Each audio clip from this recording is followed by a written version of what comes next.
Road to the White House Rewind brings you archival coverage of presidential races.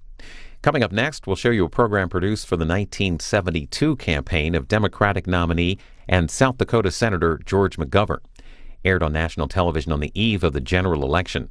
This half-hour program starts with remarks by former Vice President Hubert Humphrey, and it includes a documentary on Senator McGovern's early life, his time in Congress, and his quest for the presidency.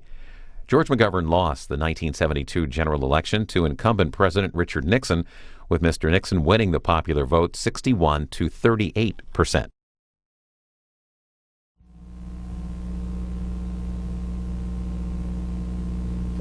This is Senator Hubert Humphrey.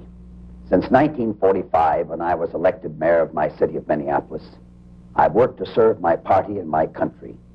As mayor, as a United States Senator, as Vice President, and as a presidential candidate.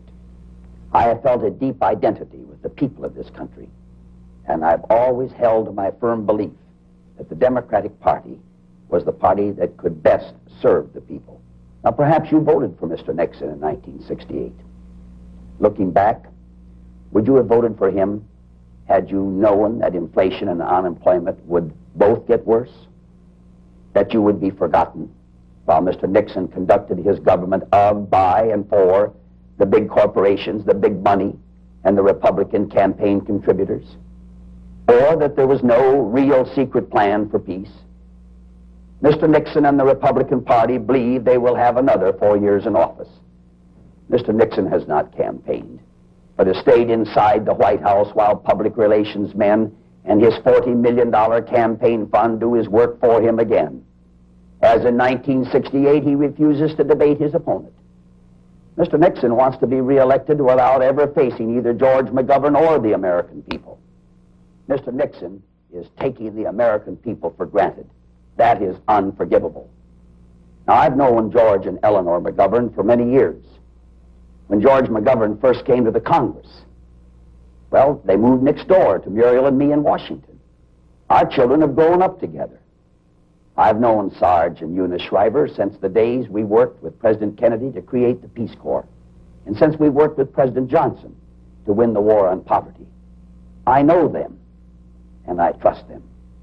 George McGovern and Sergeant Shriver are not computers. Like you and me, they're human beings with strengths and weaknesses. They've never pretended to be anything else. They've crossed this country from dawn to dark for many weeks, offering themselves to you, asking your help, telling you about their hopes and their plans for our country. The public opinion polls say they're far behind, just as the polls told John Kennedy that he was behind, just as they told Harry Truman he was behind, and just as they told me 4 years ago that I was behind. But they have never stopped, these men, McGovern and Shriver, fighting in their campaign. Now think for a minute about our country. What is it that you believe in? Do you believe, as Mr. Nixon and his party seem to, that the people are tired? They're no longer interested and they no longer care? Do you believe that after 4 years of broken promises, a man should be reelected president without even campaigning among the people? I ask you now, if you work for a living, work with your hands or in an office, if you believe everyone who wants to work should have a job, if you want a tax system that's fair to you, if you want a better home for your family, a better school for your children, if you believe all people were created equal and deserve the same equal chance, if you still feel as I do that we can live together as one people, join me at the voting booth on Tuesday. In 1960, John Kennedy won the presidency by a handful of votes over Richard Nixon. In 1968, I lost the presidency by a handful of votes to Mr. Nixon. Only a few votes made the difference. Only a few people who stayed at home or didn't stay at home. Next Tuesday, it will be time to vote again. I don't have to tell you the difference it will make. Think of the long journey we've made together. Think of your hopes, not your fears. Vote for what you know is right. Vote for George McGovern and Sergeant Shriver. Come home to the Democratic Party now.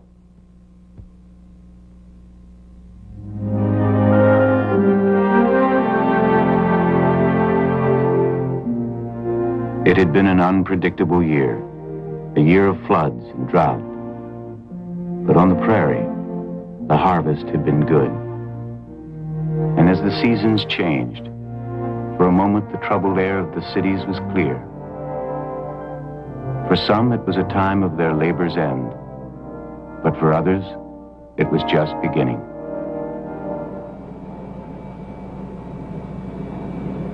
He had campaigned longer than anyone in the history of our republic, and though his victories were many, the end seemed as far away as ever.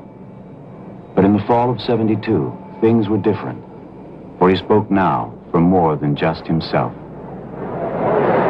Pennsylvania votes 2 for Wallace. As the final moment neared, some who had failed to understand before saw the promise of which he spoke. 81 for Senator McGovern. That puts him very close. Here it comes. The great state of Illinois. The people in that hall, one reporter said, were as different as America is different. But they all were Democrats, and they all believed that this year they would make a difference. And they did. For Senator McCarthy, and 119 votes.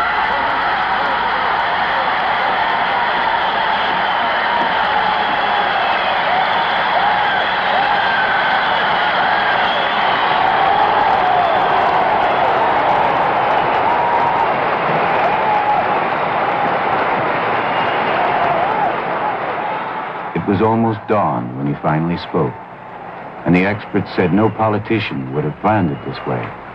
But this was not a convention that politicians had planned.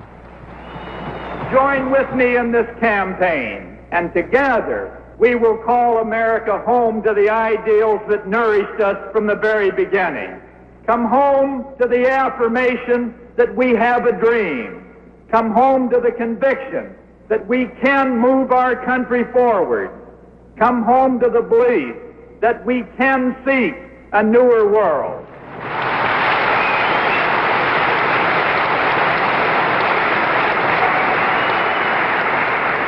So let us close on this note.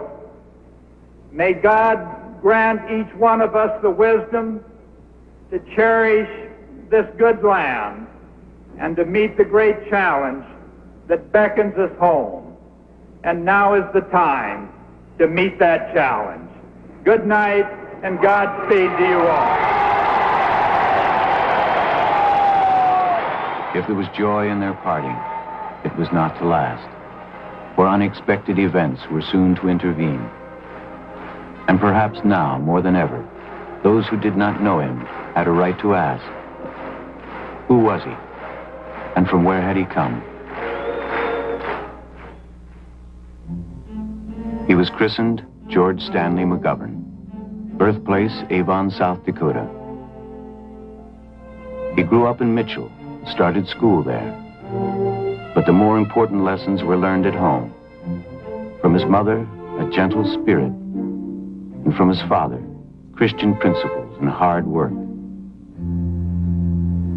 His father had spent his boyhood in the Illinois coal country, where the 14-hour days were measured out at 10 cents a bucket. But he found time to read scriptures and decided to abandon the mine for the pulpit. In 1899, he was ordained a minister. He chose to serve those who were immigrating to America to seek a better life. He followed them west, and while they fashioned a new existence from the prairie, he began building churches.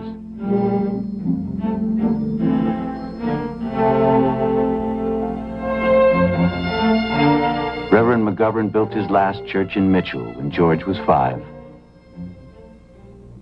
As a boy, George had his father's love of history, but he would not be spared the troubles of his own time.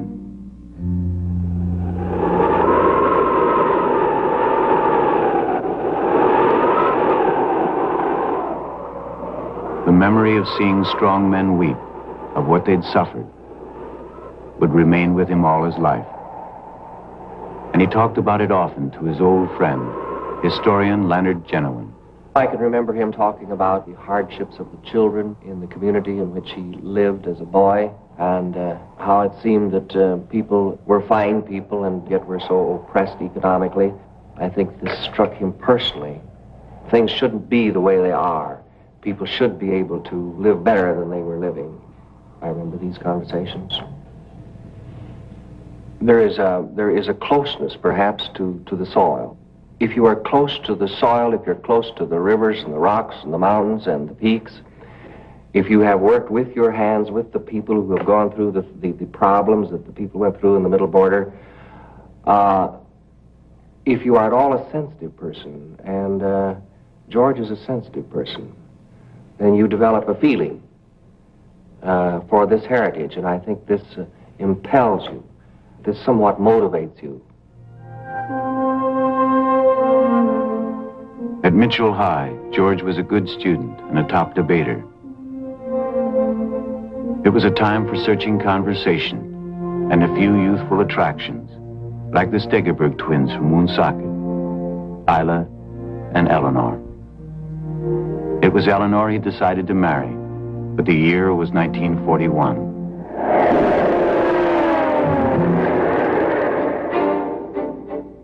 He chose to serve in the air, spent 15 months earning his wings, and went back to marry the girl from Woonsocket. A brief leave served for a honeymoon, and they said goodbye in Topeka, Kansas, and he went off to war.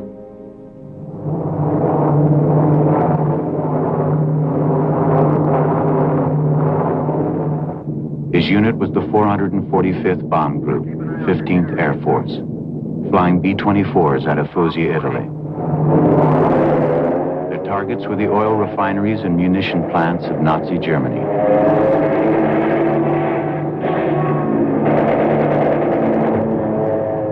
But the cost was high.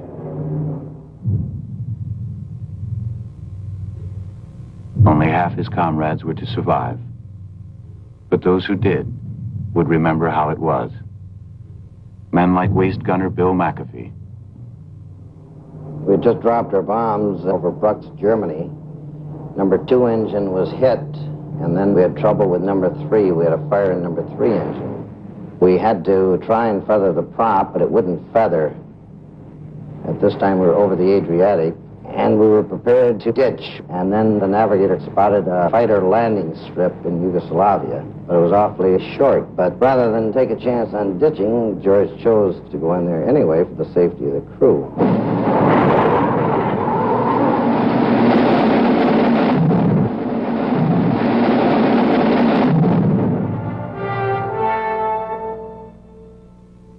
As far as we were concerned, the crew, there was no one better than George McGovern. He finished his tour outwardly unscathed, but his pride in receiving the Distinguished Flying Cross was tempered by the haunting knowledge of its human cost. In 1945, his military service would come to an end. Having seen the destruction of war, he chose to build his future on the acts of peace. He began, like his father, in the pulpit. But his old love of history exerted a stronger pull, and he returned to the classroom.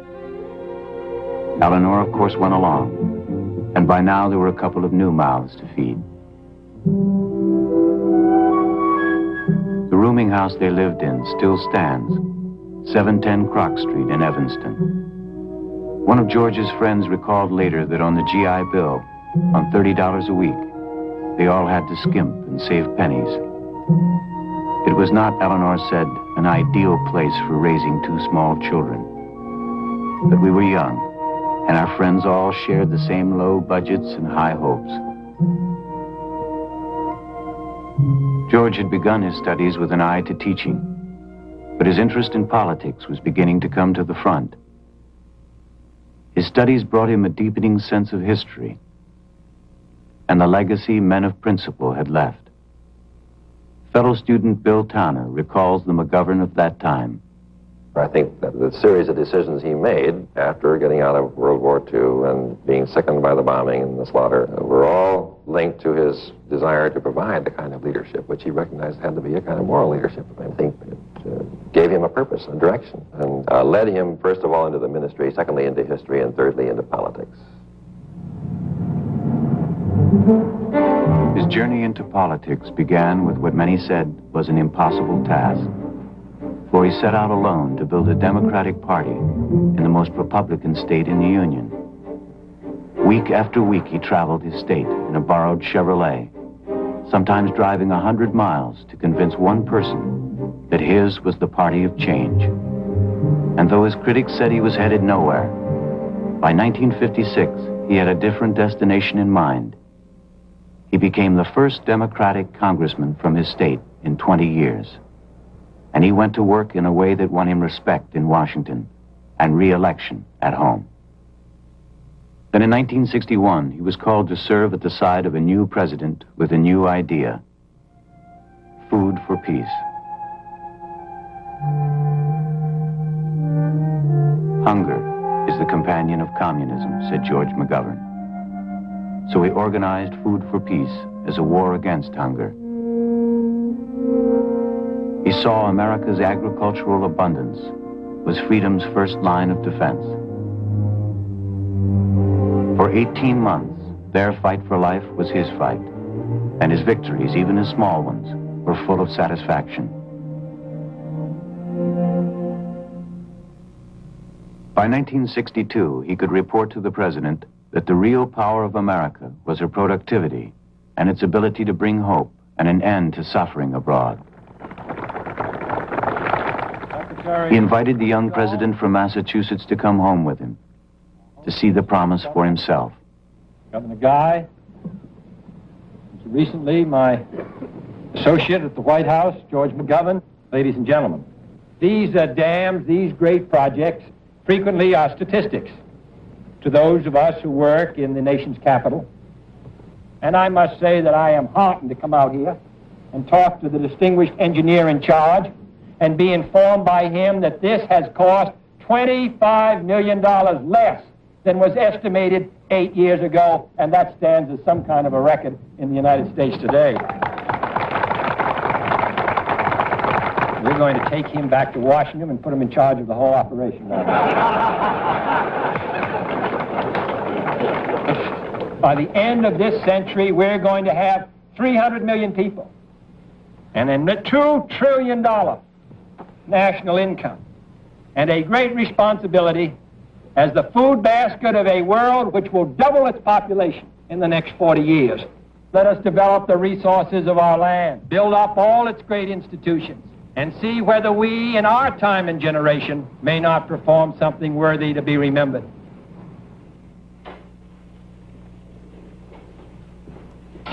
In 1962, he came to the Senate, his own man.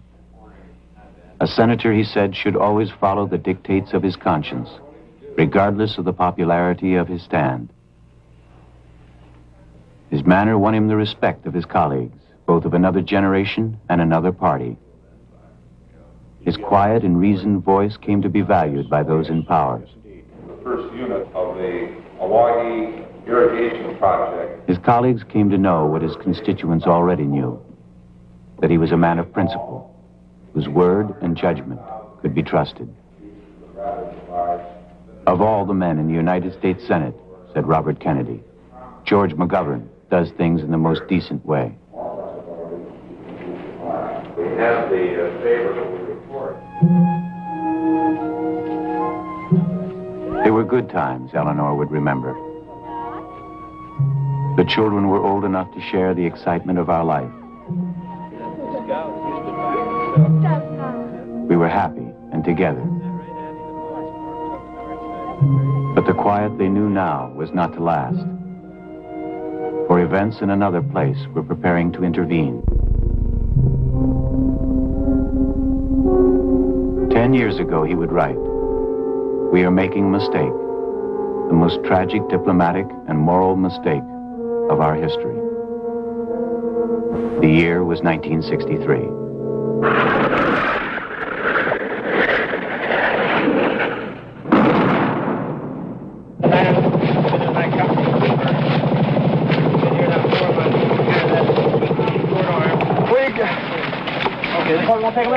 Yeah, right here. Having known combat himself, he saw this conflict was different. I have never regretted, he said, my service as a bomber pilot in World War II. But I do not believe that Vietnam is that kind of testing ground of freedom. I cannot remain silent in the face of what I regard as a policy of madness.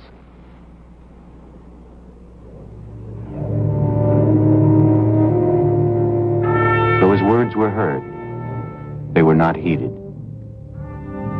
But the courage of his stand won him the respect of many, including those in the Senate who opposed him. There's nobody in the Senate that has matched George McGovern's high level of dialogue on the Vietnam question. When George first came out on this, it was far from the popular side. He had to decide where he was going to stand. He took that stand and took it with great courage, and this is the thing you respect. It was obvious conviction and belief, and even at the expense of whatever it might do to him at home. And I think this is a measure of great public character, and he certainly has it. What do you eat? What do you eat? I mean, what are the meals that you eat? The acts of conscience that had earned the respect of his opponents brought a closeness and a commitment from those who shared his cause. My testimony will focus on politics is the greatest of adventure. He has made it such, and also given it the highest standard. And therefore, it's the kind of person. There are Republicans and there are Democrats who are those kind of people. But George McGovern happens to be the kind of person that those of us who are colleagues of his in the United States Senate can be proud. And the United States of America can be proud that he's in public life. But their dream was not to be, not in 1968. He would have to walk their path alone.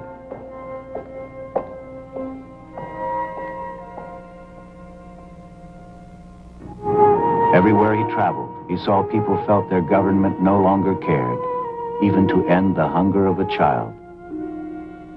Nowhere did this official inhumanity cost our country and our people more. And he spoke out against the misordered priorities that squandered our taxes and destroyed so many of our children. For every dollar we fail to spend wisely now, he said, we will spend 4 times that amount on our prisons and welfare rolls. He saw other wounds in the country, and they disturbed him as deeply, for they were, in their own way, equally unfair. Well, I just lost my husband, and we had a terrific income, but it all went taking care of him now, and I'm really down to nothing. And I can't go to school for the rest of my life, and my folks aren't going to support me for the rest of my life. I mean, there ain't no jobs open. The greater imperative is to get the drugs out of the neighborhoods. This gets down to our crime rate, and the guy who's given up trying to make a buck and goes out and holds somebody up, he gets put in jail. We support him. He died. They found him in his room. This is American veteran. I got to pay 20% of what I earn in taxes, whereas some of the major industries in the country only got to pay under 10%. Your lunch has been added on this, 5 cents on that. Before you know you pay, well, you may as well pay the money for the meat. They make more profits working me 11 hours or 12 hours a day than they do working 3 shifts, 8 hours a day, because they don't have to pay any kind of human benefit. The farmer is not getting out of his product what he should have. I think it's a crime. Farmers getting squeezed off. I'm not one of these feminists that go around shouting all this stuff. I just want what's fair for us. There should be something done so each individual would benefit from the life he spends on this earth. Just to work in a plant all those years to get your pension benefits, and then that's the end of your life. It just seems so ridiculous and unrewarding is really the word for it, unrewarding. I love the United States, but I love it enough so I want to see some changes made.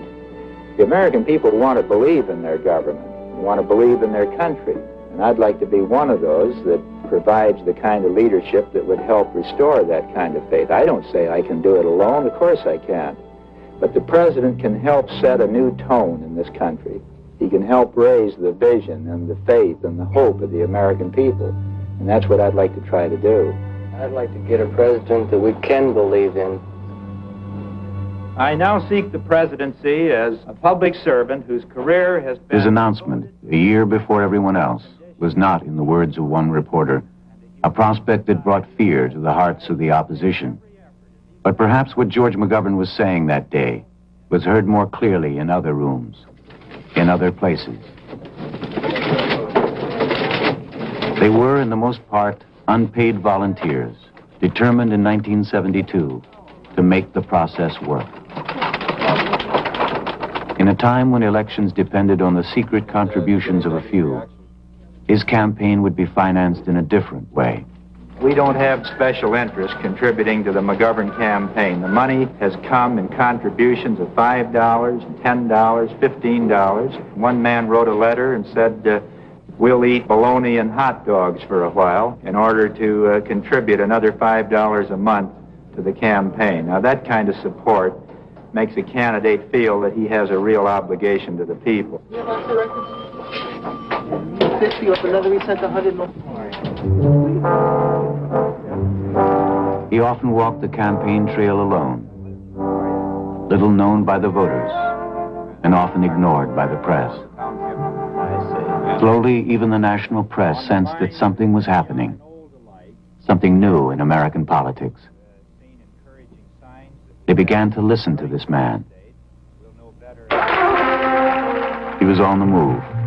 Within 2 months, he had eliminated the front runner, and the power brokers began to see that the people were not to be denied. Not this time. Everywhere he campaigned, the victories he had sought so long began to appear. And the joy and the gathering momentum of his success he would share with Eleanor.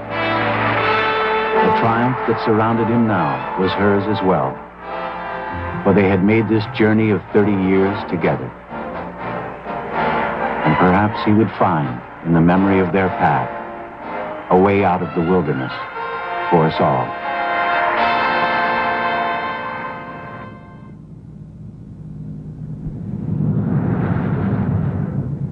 If you grow up out in the Great Plains, you have to live with the philosophy that next year is going to be better. You can't survive any other way. And maybe that's the way it is with life. You have to be an optimist to really get the most out of life. And people laugh about that relationship between a person and the land. They say it's an old-fashioned idea. It's really not, because first of all, it gives you a sense of knowing where you're from. If you don't have some frame of reference that's familiar and acceptable to you, it's hard to go into a complicated area like one of the great cities of this country and know what needs to be done. What needs to be done is to deal with the simple, ordinary problems of people, the houses they live in, the kind of health care they get, the neighborhoods they live in, so that you really build, again, a sense of caring about each other. That's what's important.